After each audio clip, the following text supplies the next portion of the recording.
Oke, assalamualaikum warahmatullahi wabarakatuh. Kembali lagi di channel Calon Apoteker. Pada video kali ini kita akan membahas mengenai soal dan pembahasan UKM dan ujian masuk apoteker.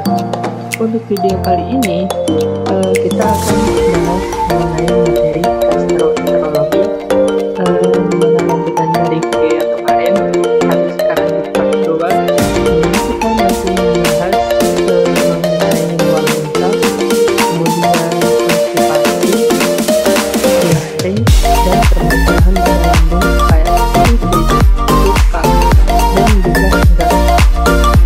Oke, nggak perlu lama-lama, langsung kita ke soal saja. Oke, soal nomor 1. Seorang ibu datang ke apotek untuk membeli obat menghadapi diare anaknya yang berusia 2 tahun. Ibu tersebut telah memberikan Oral-B. Obat apakah yang ibu tidak makan dalam vitaminnya? A. Loperamid, B. Kodein, C. Entropy, D. Zinc, bisa kodil. Oke, dari jawaban ini kita sudah bisa lihat dari depan itu jawabannya pasti D. Zinc. Karena loperamid itu tidak boleh diberikan pada usia 2 tahun karena ini merupakan antibiotik, dan kodein juga tidak boleh, dan kopi tidak boleh, bisa kodil juga tidak boleh. Jadi untuk mengatasi diare pada anak usia 2 tahun itu terapi diberikan antara zinc dan juga Oral-B. Tapi pemberian pertama itu tetap pada Oral-B. Oral-B bisa kita menggunakan dengan zinc, dimana dosis zinc itu sudah dijelaskan pada videonya, dimana mengkonsumsi zinc itu harus selama 10 hari berturut-turut. Diare pada anak harus mendapat Oral-B dari baik. Oke, lanjut ke soal nomor 2.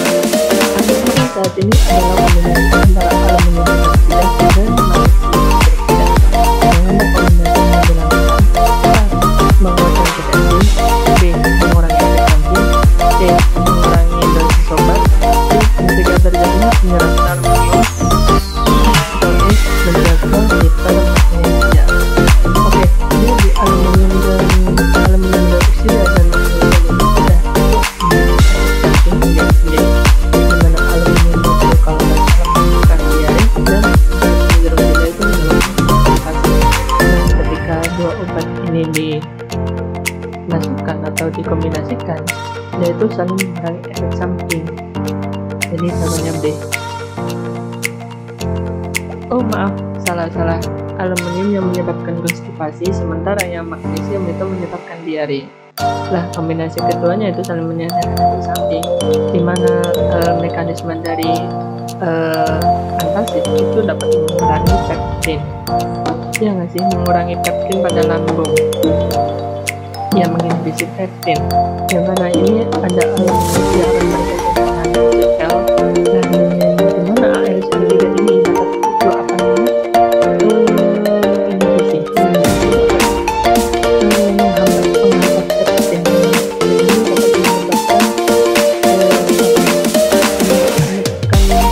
lambung itu asam gitu. Sama halnya dengan magnesium, dia akan memberikan serangan ALCL, dimana HCl yaitu akan turun dan menghasilkan kondisi amila dan karbiotik, dimana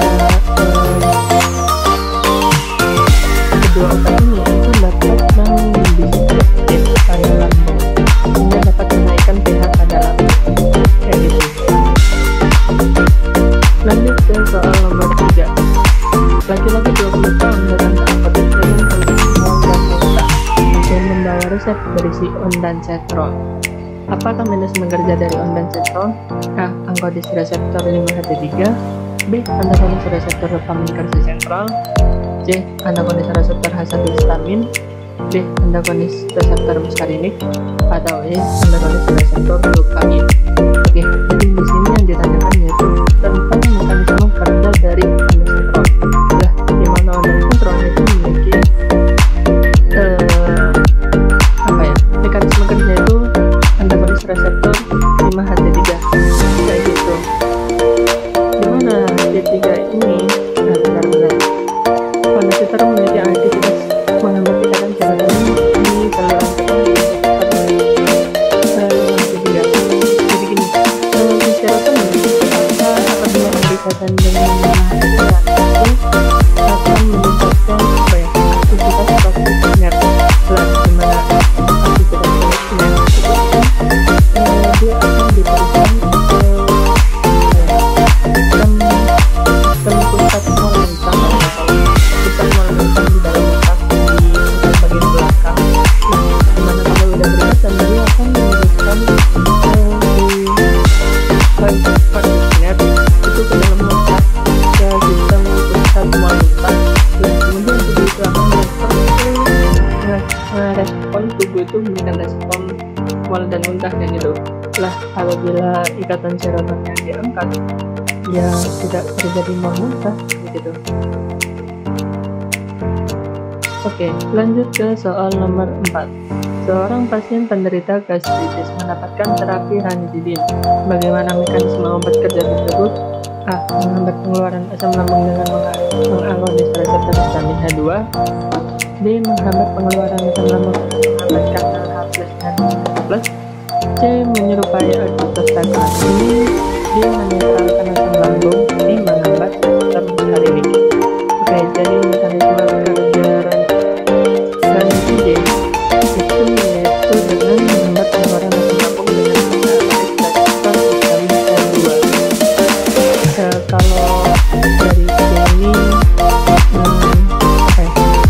ini beberapa menetralkan asam lambung intensif, mengurangi asam lambung karena dan plus itu karena golongan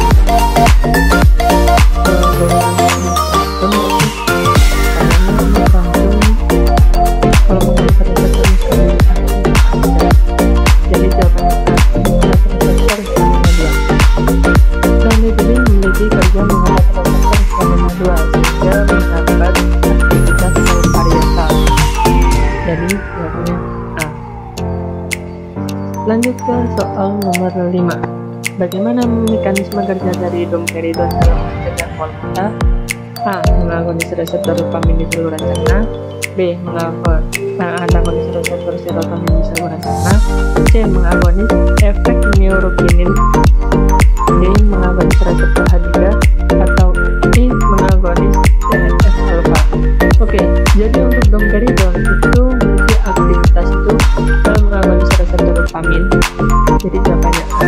Untuk mempermudah dalam menghafal itu domperidon itu dengan dopamin.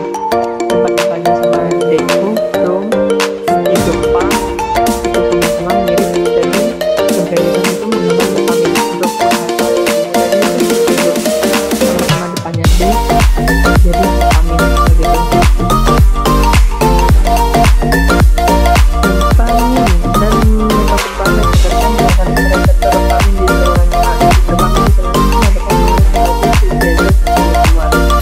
Jadi untuk domperidon itu dalam sebenarnya itu terdapat dua reseptor, di mana reseptor D2 dan D1. Untuk domperidon itu adalah reseptor D2 sementara dan non selektif pada D1 sementara untuk yang itu dua-duanya dia bisa menginduksi si D1 dan juga di D2 karena metoclopramid itu lebih polar daripada domperidon. Nah, ketika lebih polar dia itu dapat masuk ke BBB itu blood barrier brain. Ketika bisa menembus itu dia akan berkaitan dengan D1. Nanti akan dijelaskan lagi kalau berkaitan dengan D1 itu kenapa. Nah, ketika domperidon berkaitan dengan D2, dopamin dengan reseptor D2 dia itu akan disedatkan. Peningkatan dopamin dan juga D2 ketika dia disedat, apabila sudah terjadi peningkatan dia itu akan diteruskan ke pusat mual muntah di otak. Jadi ketika diteruskan di pusat mual muntah di otak, ini tubuh akan merespon dia keluar karena ada barang kayak gitulah dalam berkaitan dopamin dan juga ini reseptor D2 gitu.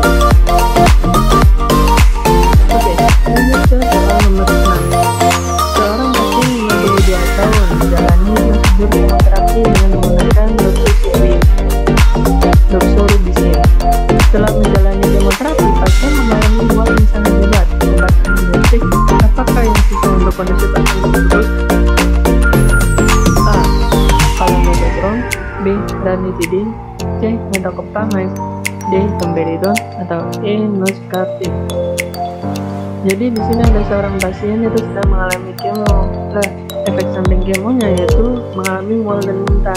Lah, dokter ingin merekomendasikan obat mual muntah untuk kondisi pasien tersebut. Lah, obat mual muntah apakah yang cocok?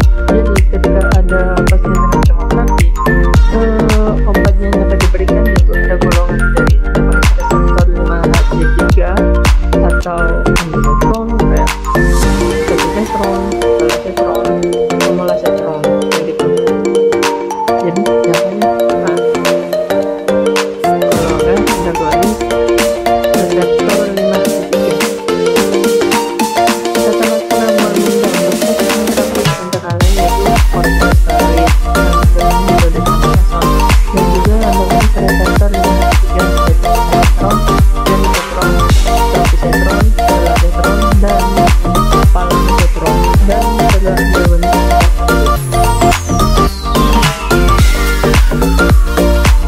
Oke, nah ini harusnya tadi ada soal nomor 7, tapi berhubung nomor 7 dan nomor 8 itu kurang lebih sama, jadi seperti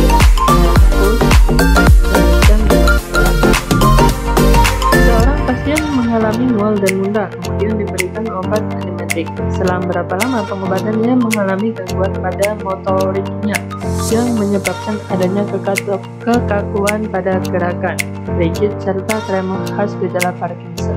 Obat antimetik apakah yang dapat mengakibatkan hal tersebut? A. Metoclopramide, B. Ondansetron, C. Toxilamine, D. Dimethylphenidate, atau E. Domperidone. Oke, seperti halnya yang saya bicarakan tadi di mengenai metoclopramide dan juga dopamin ya, metoclopramide dan juga dopamin. Nah, dopamin itu kan menghambat reseptor yang ada di jiwa, sementara untuk yang di tamus itu membuat reseptor ini dalam tadi saya jelaskan. Nah, ketika menghambat reseptor di D1, si metoclopramide itu memiliki efek ekstrapiramidal. Nah, ketika ekstrapiramidal itu dapat menyebabkan Parkinson, atalitas, dan juga dyskinesia. Nah, ketika efek samping dari metoclopramide itu juga itu dapat efek sampingnya itu kayak Parkinson, itu gerakan tubuhnya itu cepat dan juga tidak kendaki. Nah, ini ada nama lainnya apa ya, lupa, nanti coba saya searching lagi, saya ingat-ingat, soalnya tadi itu ada di soal nomor 7 kayak gitu. Jadi jawabannya metoclopramide. Metoclopramide merupakan pengagonis reseptor dopamin yang cukup kuat pada jarak ringkas basal. Ia dapat mengakibatkan efek samping ekstrapiramidal sindrom. Nah, metoclopramide itu merupakan obat yang sangat non-polar, dan dia itu dapat menyesuaikan. Dan ketika menyesuaikan, berkaitan dengan satu reseptor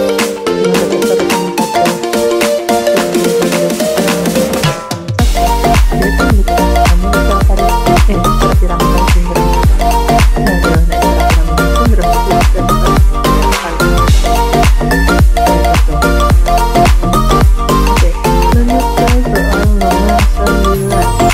Seorang ibu datang ke apotek untuk membeli obat untuk anaknya yang berusia 6 tahun. Menurut ibu pasien, anaknya telah mengalami diare dengan buang air besar lebih dari 5 kali sehari tadi pagi. Obat apakah yang diberikan? A. Oralis dan antagonis, B. Oralis dan zinc, C. Zinc dan antagonis, D. Loperamide dan antapikid, E. Noris dan loperamide. Oke, kayaknya sudah tahu semuanya. Untuk anak usia untuk kategori anak itu pemberian pertamanya itu pemberian oralis dan juga zinc. Jadi jawabannya B. Pengobatan diare pada anak dengan menggunakan oralis dengan tambahan zinc selama 10 hari sampai 14 hari. Tapi umum umumnya ke 10 hari. Lanjut ke soal nomor 10. Seorang pasien berusia 34 tahun datang ke apotek dengan keluhan diare terus-menerus sejak pagi. Pasien mengaku bahwa sebelumnya ia mengonsumsi antasida dalam jumlah yang besar, dari puluhan miliar. Obat apakah yang Anda berikan dalam obat tersebut? A. Loperamid, B. Acapulgit, C. Zinc, D. Lactobacillus, atau E. Isodil. Oke, jadi ini dalam kondisi pasien itu sedang mengeluhkan diare. Diarenya itu sudah dari pagi dan yang sebelumnya itu mengonsumsi antasida. Kemudian ditanyakan obat apakah yang cocok untuk kondisi pasien tersebut. Oke, jadi untuk pemberian dalam kasus ini itu pemberiannya yaitu Acapulgit. Kenapa Acapulgit? Karena seorang pasien itu dicurigai yaitu diarenya itu disebabkan oleh mengonsumsi antasida. Antasida itu bisa dikonsumsikan sebagai racun karena efeknya racun. Selain itu, lini pertama atau pilihan yang dapat diberikan pada orang dewasa ketika diare yaitu Acapulgit sebagai penarik racun, kayak gitu. Terapi pilihan pertama diare pada dewasa dengan menggunakan absorben atau penarik racun seperti Acapulgit. Terlebih jika diare diakibatkan oleh zat yang dapat memicu diare seperti antasida.